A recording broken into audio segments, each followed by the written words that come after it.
இப்போது புதிய அறிமுகம் ஆச்சி ஹோட்டல் சாம்பார் 50 கிராம் ரூபாய் 20 மட்டுமே.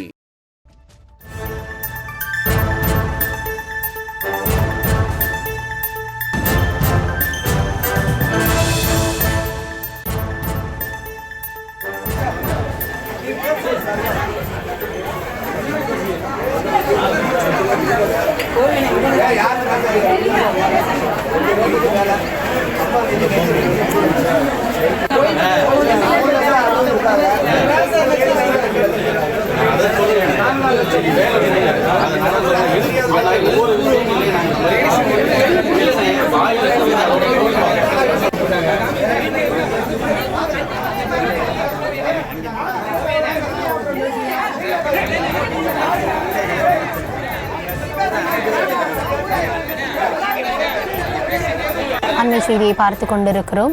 இளையான்குடியில் 8 மற்றும் 4 வயது சிறுமிகள் பள்ளி நேரத்தில் கண்மாயில் மூழ்கி உயிரிழந்த சம்பவம் அதிர்வலைகளை ஏற்படுத்தி இருக்கிறது. இந்த நிலையில் அவர்களுடைய உடல்களை வாங்க மறுத்து பெற்றோர் போராட்டத்தில் ஈடுபட்டு வந்த நிலையில் திமுக எம்எல்ஏவுடன் அவர்கள் பேச்சுவார்த்தைக்கு அழைக்கப்பட்டு பேச்சுவார்த்தை நடைபெற்ற நிலையில் தற்பொழுது வாக்குவாதமானது தொடர்ந்து நடைபெற்றுக் கொண்டிருக்கிறது. அது குறித்த காட்சிகளை நாம் தற்பொழுது பார்த்து வருகிறோம். இது குறித்த கூடுதல் விவரங்களுக்காக இணைகிறார் எம்முடைய செய்தியாளர் மகேஷ். தற்பொழுது எம்எல்ஏவுடனான அந்த பேச்சுவார்த்தையில் வாக்குவாதம் நீடிப்பதாக தகவல் வெளியாகி இருக்கிறது. என்ன நடக்குது, தொடர்ந்து அடுத்தடுத்து என்ன நடவடிக்கைகள் மேற்கொள்ளப்பட இருக்கிறது, கூடுதல் விவரங்களை வழங்கலாம். நிச்சயமாக கௌதமி, இளையான்குடி அருகே ஆலிமதுரை கிராமத்தில் அரசு பள்ளியைச் சேர்ந்த 8 வயது குழந்தை சோபியா மற்றும் அங்கன்வாடியை சேர்ந்த கிஸ்மிதா 4 வயது குழந்தை இயற்கை உபாதையில் சென்ற போது கண்மாய் நீரில் மூழ்கி உயிரிழந்த சம்பவம் உடலை வாங்க மறுத்து காலை முதலே நேற்று பெற்றோர்கள் உறவினர்கள் மருத்துவமனையில் முற்றுகை போராட்டம் நடத்தி வருகின்றனர். இளையான்குடி அருகே உள்ள ஆலிமதுரை கிராமத்தைச் சேர்ந்தவர் குமார் சரண்யா தம்பதியினர். இவர்கள் 8 வயது மகள் சோபியா அங்குள்ள தொடக்கப்பள்ளியில் 4ஆம் வகுப்பு பயின்று வருகிறார்.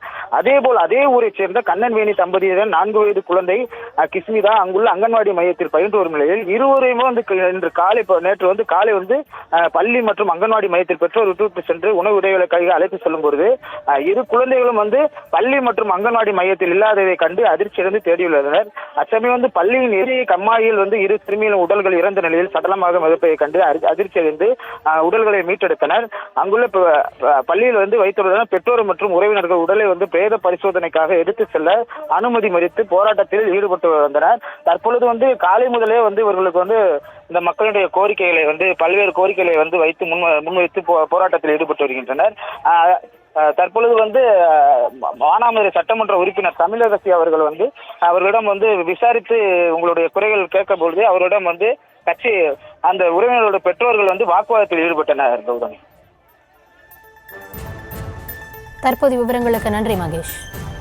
இப்போது புதிய அறிமுகம் ஆச்சி ஹோட்டல் சாம்பார் 50 கிராம் ரூபாய் 20 மட்டுமே.